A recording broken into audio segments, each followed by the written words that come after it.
안녕하세요. 저는 6개월이라는 짧은 결혼 생활을 마치고 새 출발을 준비 중인 싱글녀입니다.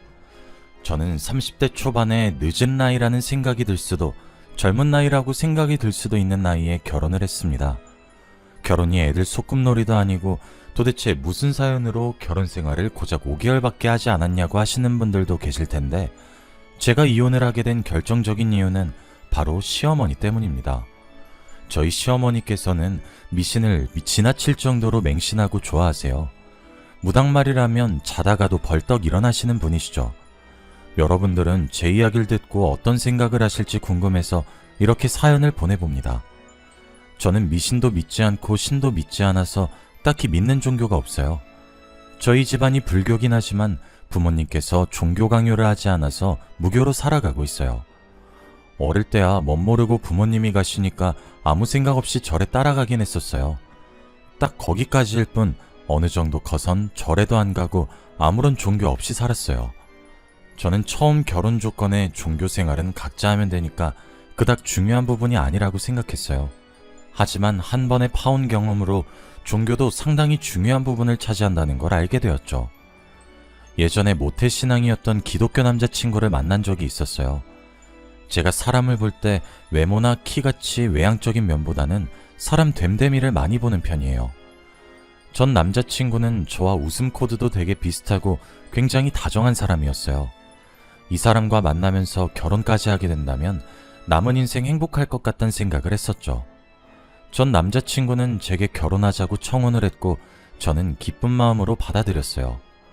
그렇게 저희는 상견례를 했고 전 남자친구의 부모님을 만나 뵙게 되었죠. 저는 시댁 집안이 모태신앙 기독교인 것도 알고 있었어요. 하지만 자신들의 종교를 제게 억지로 강요할 생각은 없다고 하더라고요. 그래서 더욱더 결혼을 결심하게 되었고 그때까지 아무 일 없이 괜찮았어요. 하지만 결혼 날짜를 잡고 이런저런 이유로 계속 전 남자친구의 부모님을 만나게 되었는데, 만날 때마다 예수님이 어쩌고 얘기를 하면서 은근슬쩍 교회 얘기를 계속 하시는 거예요. 이제 둘이 결혼할 사이고 우리 집 식구가 될 건데 우리랑 같이 교회 다니는 게 어때? 예배도 같이 가고 말이야. 새벽 기도는 가라는 말 안 할게. 어머님, 종교 강요는 안 하신다고 하셨었잖아요. 저는 교회 다닐 생각이 없어요. 교회뿐만 아니라 절, 성당, 어떠한 곳도 갈 생각이 없어요. 죄송해요. 안 다녀봐서 그런 거지 한번 다녀보면 나쁘지 않아. 좋은 사람들도 얼마나 많은데. 우리랑 같이 다니자. 죄송해요 어머님. 몇 번이고 같이 다니자 말씀하셔도 제 대답은 언제나 똑같아요. 전 어떠한 신도 믿지 않아요. 정말 죄송합니다. 결혼 날짜가 다가올수록 교회 다니라는 전 남자친구 어머니의 압박은 계속됐어요. 자꾸 전 남자친구 어머니와의 의견이 부딪히니 결혼이 망설여지더라고요. 아직 결혼 전인데도 이러시는데 결혼 후엔 얼마나 강요하실까 겁이 났어요. 그래서 저는 전 남자친구에게 이별을 고했고 저희는 파혼을 했어요. 처음엔 어떤 종교를 가졌든 서로의 종교관에 대해 이해해주면 괜찮을 것 같았는데 이젠 무교가 아니라면 결혼하고 싶은 마음이 완전히 사라져버렸어요. 하지만 무교인지 아닌지 계속 확인해보면서 만날 수도 없는 노릇이라 그 뒤로는 결혼할 거라는 생각은 버리고 정말 가볍게 만났었어요. 그러다 우연히 친구 생일 파티에 초대되어서 간 적이 있었어요. 친구들과 섞여서 이야기도 하고 게임도 하면서 즐거운 시간을 보내고 있었죠. 재밌게 놀고 집으로 돌아가려고 하는데 누군가 저를 부르더라고요. 저를 부르는 소리에 뒤돌아보니 아까 같이 놀던 사람들 중 한 명이더라고요. 뛰어온 건지 손으로 다리를 짚으면서 고개를 숙인 채 숨을 헐떡이고 있는 거예요. 어느 정도 안정이 됐을 때 머리를 매만지더니 수줍게 자신의 휴대전화를 제게 내밀더라고요. 제가 가만히 그분의 휴대전화를 바라보기만 했고 그분은 휴대전화를 다시 가지고 가는 거예요. 번호 달라는 건 실례죠? 잠시만요. 이거 제 번호거든요. 괜찮으시다면 연락주세요. 싫으시다면 번호 적힌 종이 그냥 버리셔도 괜찮아요. 아, 번호 물어보려고 하신 거구나. 뜬금없이 휴대전화만 내미셔서 제가 휴대전화 떨어뜨리고 온 줄 알았어요. 저도 번호 알려드릴게요. 이거 긍정의 의미로 받아들여도 되는 거죠? 지연씨도 제가 마음에 드는 거죠? 혹시 거절하면 제가 민망할까봐 예의상 주신 건데 제가 오해한 건가요? 아니에요. 저도 승우 씨 마음에 들어요. 그래서 번호 드리는 거예요. 저 아무한테나 번호 주고 그런 사람 아니에요. 저와 남편의 첫 만남은 이렇게 평범하게 시작되었어요. 어느 연인들처럼 알콩달콩한 연애를 하다가도 살벌하게 싸우기도 했어요. 그래도 전 남자친구만큼이나 잘 맞는 남자였어요. 종교만 무교라면 당장이라도 결혼할 수 있을 만큼 모든 것이 잘 맞았어요. 그러다 드라마를 같이 보고 있었는데 신부님 역할을 한 배우가 나온 거예요. 배우 얘기하면서 자연스럽게 종교가 어떻게 되는지 물어봐야겠다는 생각이 들었어요. 와, 저 배우 진짜 천주교네? 천주교라서 저 역할 한다고 했나 보다. 아니면 천주교인 거 알고 섭외를 한 건가? 신기하네. 근데 자기는 종교가 어떻게 돼? 나? 종교 없는데? 무교야. 교회, 절, 성당 이런 거 가는 거 귀찮아. 우리 가족은 다 무교야. 아, 대신 우리 엄마가 미신 같은 거 진짜 잘 믿어. 종교는 없는데 미신은 믿으셔? 하긴 나도 믿었던 미신이 몇 개 있긴 하지. 문지방 밟으면 안 된다거나 빨간 글씨로 이름 쓰면 안 된다거나 그런 거. 우리 엄마는 그런 것도 믿고 무당말도 잘 믿어. 아, 진짜 같이 살면 피곤해. 빨리 내가 나가 살든가 해야지. 피곤한 아줌마야 정말. 그래도 귀여우시네. 미신 우리 어렸을 때나 열심히 믿었던 것 같은데 어머님이 되게 순수하신 것 같아. 아직까지 믿는 거 보면. 남자친구는 제가 그토록 바라던 대로 무교 집안이었어요. 대신 어머님께서 미신을 잘 믿으신다고 하시는 거예요. 저도 예전에 믿었던 미신들이 있었고 흔하게 누구나 하나쯤은 믿는 미신들이 있잖아요. 그래서 미신쯤이야 별거 아니라고 생각하고 신경을 안 썼어요. 저는 이 미신이 제 발목을 잡을 줄은 꿈에도 몰랐지만요. 남자친구가 무교란 이야기를 들은 후로 결혼이 더 하고 싶었어요. 전 남자친구보다 괜찮은 성격에 더군다나 무교라는데 안 할 이유가 없잖아요. 저는 남자친구와의 결혼을 결심했고 쇳불도 단김에 빼란 말이 있듯이 결혼을 결심한 순간부터 프로포즈 준비를 하기 시작했어요. 꼭 남자가 프로포즈 하라는 법은 없으니 제가 먼저 프로포즈를 했어요. 그런데 하필 남자친구도 그날 프로포즈를 준비하는 바람에 맛 프로포즈가 되어버렸어요. 서로 프로포즈 하겠다고 깊숙이 숨겨놓은 반지를 주섬주섬 꺼내는데 얼마나 웃겼는지 몰라요. 각자 앞에 놓여진 반지를 보며 한참 동안이나 배잡고 웃었어요. 어쩜 타이밍이 이렇게 기가 막히냐고 천생연분이라고 했어요. 그렇게 저희는 각자가 준비해온 반지를 서로에게 끼워주었고 결혼을 약속했어요. 저희는 결혼을 허락받으려고 양가 부모님을 만나서 인사를 드렸어요. 처음 예비 시어머니를 만났을 땐 너무나도 평범한 분이셨어요. 미신을 많이 믿으신다고 들은 것과는 달리 집안도 되게 깔끔했어요. 이게 편견일 순 있지만 제가 사실 시댁에 들어가기 전에 부적이 방방곳곳 엄청 많이 붙여진 집안을 상상했었는데 고작 입구에 붙어진 거 하나밖에 없더라고요. 전 남자친구 어머니는 교회 다닐 것을 엄청 강요했던지라 어머님도 제게 미신을 강요할 줄 알았어요. 예상과 달리 평범한 얘기만 오갔고 갈 때쯤에야 부적 하나를 슬쩍 내밀더라고요. 이거 지갑에 넣고 다녀요. 애군을 막아주는 부적이래요. 그래도 없는 것보단 나을 것 같아서. 부담스러우면 굳이 안 해도 돼요. 아니에요, 주세요. 이거 하나 넣어 다닌다고 지갑이 터진 것도 아닌데요, 뭐.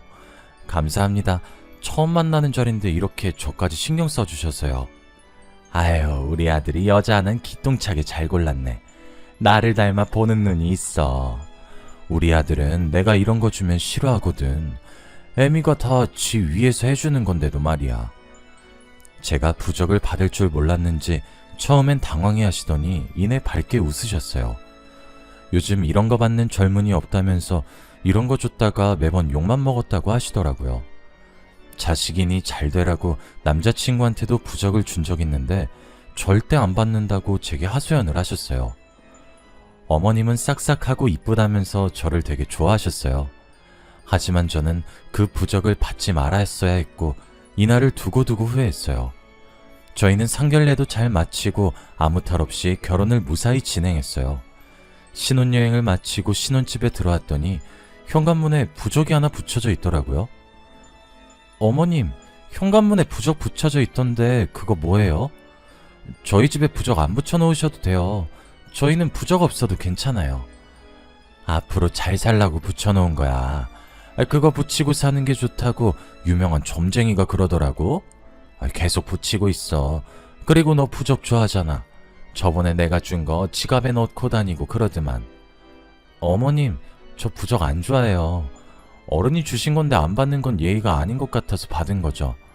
다음부터는 저희 집에 이런 부적 붙이지 마세요. 아셨죠? 알았다. 그렇게 하마. 이왕 붙여놓은 거니까 현관문에 붙어있는 건 건들지 말거라. 진짜 유명한 점쟁이가 해준 거라 비싸게 주고 만든 부적이야. 그러니 절대 건들지 말거라. 시어머니께서는 현관문에 붙은 부적에 대해서 신나게 말씀하시다가 부적 싫어하니 앞으로는 붙이지 말라는 제 말에 급격하게 목소리가 가라앉았어요. 다음부터는 안 그러겠다고 하시면서 현관문에 붙은 건 절대 떼지 말라고 강조하시더라고요.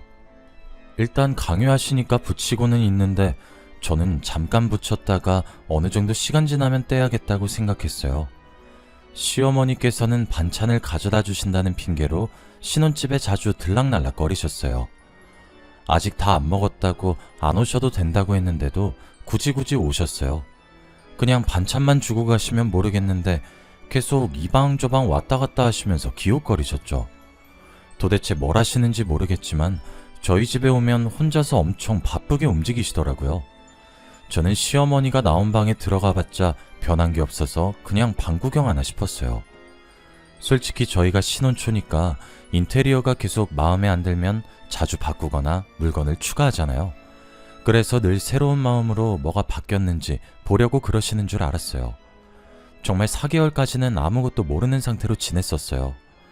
그러다 제가 청소를 한다고 침대 밑에 청소기를 돌렸는데 청소기 입구에 부적이 하나 딸려오는 거예요. 이게 왜 여기서 나오나 싶다가 설마 하는 마음에 납작 엎드려서 침대 밑을 봤어요. 바닥에 아무것도 없어서 제 지갑에서 떨어진 거라고 단정 지으려고 하는데 쎄한 느낌이 드는 거예요. 그래서 그대로 바닥에 엎드린 채로 살짝 시선을 위로 돌렸어요. 저희 침대 밑바닥에 부적이 빼곡하게 여러 장이 붙여져 있는 거예요. 저는 부적을 발견하는 순간 기겁을 하고 손으로 다 떼어냈어요. 안쪽까지 어떻게 붙였는지 모르겠지만 안쪽에도 붙여져 있길래 긴 막대기로 힘들게 뗐어요. 그리고 시어머니께서 갔던 방을 유심히 살펴봤죠. 그러다 제 시선이 옷장에 꽂혔고 곧장 옷장 앞으로 가서 부적이 있는지 살펴보았어요. 걸려있던 옷을 옆으로 미니까 벽면에 숨겨진 부적들이 나타나더라고요. 안 보이는 곳만 골라서 어찌나 잘 숨겨두셨는지 감탄이 나올 정도였어요. 저는 다른 방과 화장실에도 부적들을 찾아내서 다 떼어버렸어요. 남편도 부적을 보고는 이걸 언제 다 붙였냐며 놀라서 말을 잇지 못하더라고요. 저희가 4개월 동안 몰랐다는 것도 웃기고 이 많은 걸 시어머니 혼자 붙였다는 것도 웃겼어요. 그렇게 며칠 뒤 시어머니께서 평소와 똑같이 반찬을 들고 신혼집에 오셨더라고요. 제가 잠시 화장실 간 사이에 오셔서 그동안 방에 부적이 잘 있는지 확인하셨나봐요. 시어머니께서 저를 찾느라 소리를 지르는 게 안방에 있는 화장실까지 다 들리더라고요. 아가, 부적들이 다 없어졌다.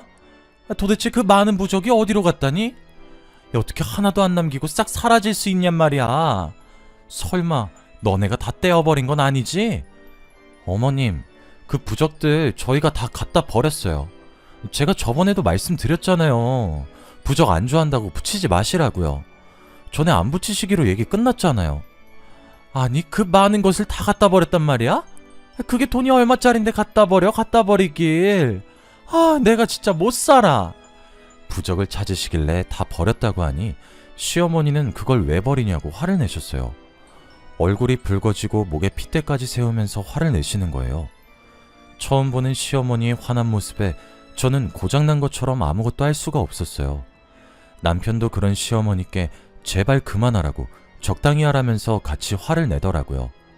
저는 아무 말도 못했고 남편과 시어머니는 부적 하나 때문에 피 튀기며 싸웠어요. 한참을 싸우다가 시어머니께서는 가방을 챙겨 들고 집을 나가더라고요. 제가 시어머니를 따라 나서려고 하니 남편이 저를 잡는 거예요. 또 온 집안 방방 곳곳에 부적들을 붙인 채로 지내고 싶냐면서요. 당신 어머니 따라 나가지 마. 또 온 집안에 부적들 붙이면서 지내고 싶어? 당신 지금 어머니 따라 나가면 다시 그 많은 부적들 제자리로 돌아갈 거야. 그건 싫지만 어머니 저러고 나가서 사고라도 당하면 어떡해. 평상시에도 왔다 갔다 잘하셨는데 뭘. 신경 쓰지 마. 나는 다신 부적이랑 가까이 하고 싶지 않아. 꼴도 보기 싫어. 우리가 이 정도까지 했는데 어머니께서 또 부적 들고 오시진 않겠지? 느낌이 안 좋아. 어머니 나중에 다시 부적 들고 나타나실 것 같아. 에이, 이렇게까지 했는데 또 부적 들고 오신다고? 아닐 거야. 나 그럼 어머니한테 진짜 화낼 거야. 오늘보다 더 심하게 할 거야. 시어머니께서 그렇게 나간 뒤로 저는 마음 한켠이 불안했어요. 언젠간 다시 양손에 부적을 가득 들고 있는 시어머니가 저희 집에 올 것만 같았거든요. 제가 계속 불안해해서 그런지 시어머니랑 싸우고 며칠 뒤부터 악몽도 꾸기 시작하는 거예요. 누군가가 무기가 될 만한 것들을 손에 들고 저를 뒤쫓아온다거나 제가 누군가에게 발각되지 않게 도망가서 숨는다거나 하는 악몽을 많이 꿨어요.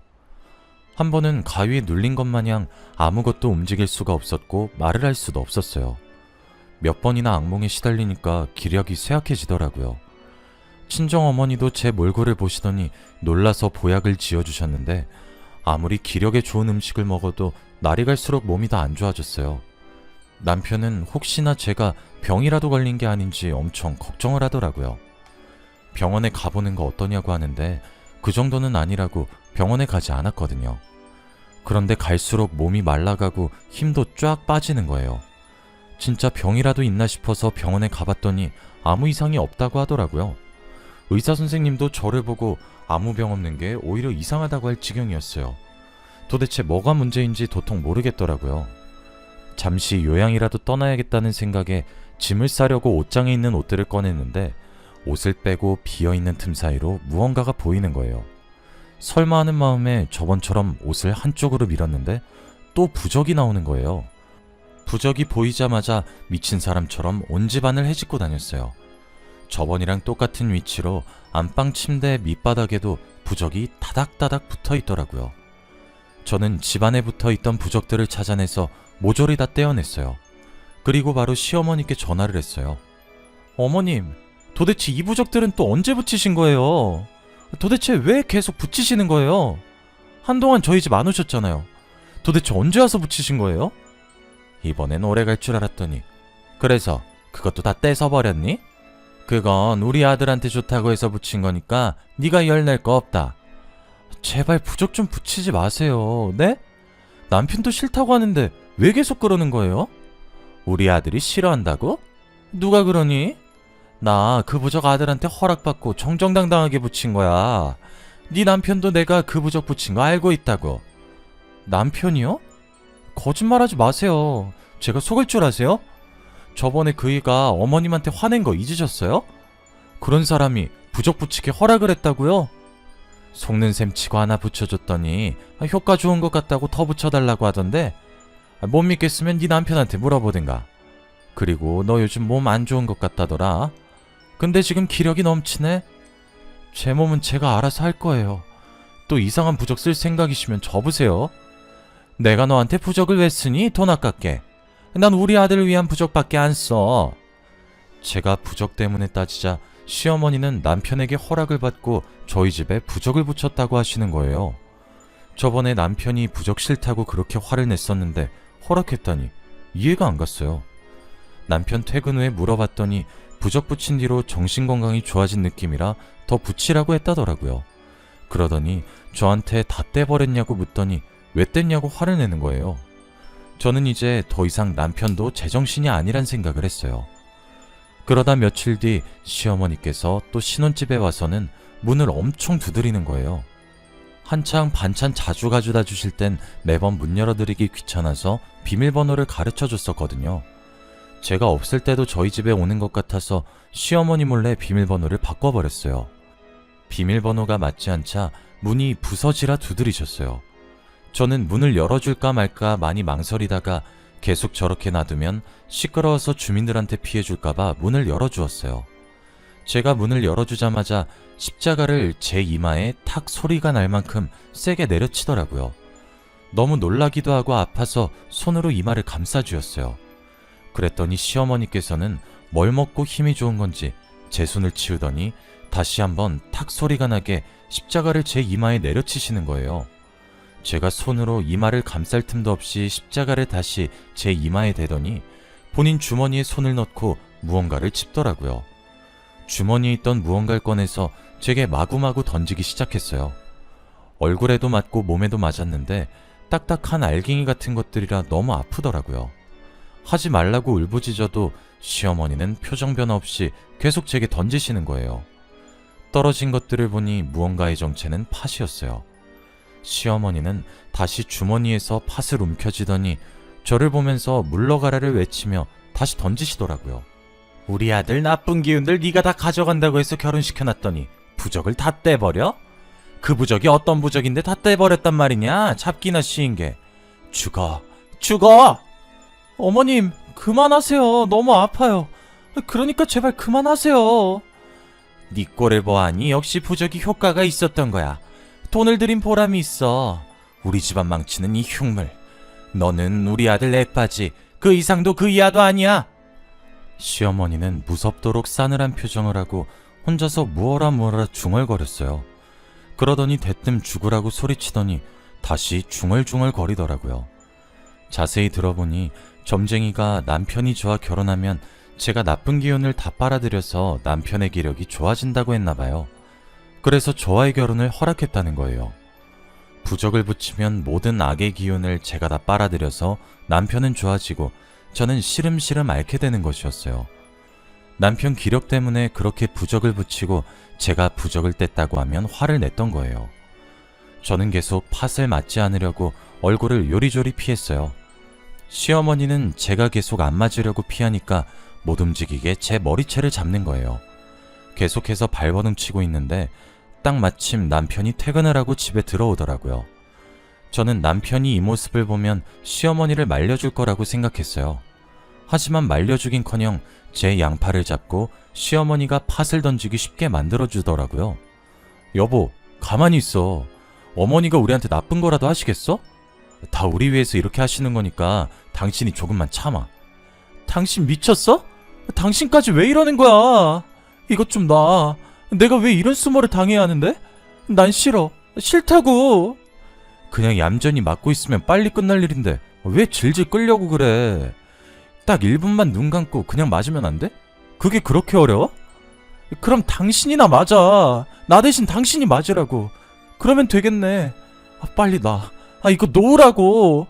나 진짜 당신들 신고할 거야. 시어머니의 눈은 이미 미친 사람처럼 제정신이 아닌 듯해 보였고 남편도 미신 같은 건 절대 안 믿을 줄 알았는데 동참을 하고 있더라고요. 자기도 저처럼 미신 같은 거 안 믿는 사람이지 않았냐면서 그런데 이번에 부적 효과 제대로 봤다면서 저도 속는 셈 치고 가만히 있어 보라는 거예요. 저는 계속 발버둥 치다가 발꿈치로 남편의 발등을 있는 힘껏 세게 내려 찍었어요. 남편은 저를 잡고 있던 손을 놓고 자기의 발등을 감싸주었어요. 저는 그 틈에 아무것도 챙기지 못하고 그대로 집에서 도망 나왔어요. 갈 곳이 없어서 친정으로 왔고 저는 부모님께 제가 당했던 것을 말씀드렸어요. 네가 여긴 어쩐 일로? 근데 너 꼴이 그게 뭐야? 무슨 일 있었던 거야? 어머, 신발도 없이 너 맨발로 여기까지 온 거야? 엄마, 나 이혼할 거야. 도저히 못 살겠어. 내가 방금 뭔 짓을 당하고 온 줄 알아? 여기 머리카락에 팥 붙은 거 보이지? 나 시어머니한테 팥 맞았어. 팥? 아니 네가 팥을 왜 맞아? 울지 말고 무슨 일 있었는지 엄마한테 다 얘기해봐. 1년을 산 것도 아니고 이제 결혼한 지 6개월밖에 안 됐는데 왜 이혼을 한다는 거야? 나보고 잡기라고 요망한 흉물이라고 그러고 나는 남편의 액바지 그 이상도 그 이하도 아니래. 남편 아끼운 내가 다 가져가라고 결혼 허락한 거였대. 진짜 어이없지. 아니 그게 다 무슨 말이야. 너를 김서방 액바지 하려고 며느리로 삼았단 말이야?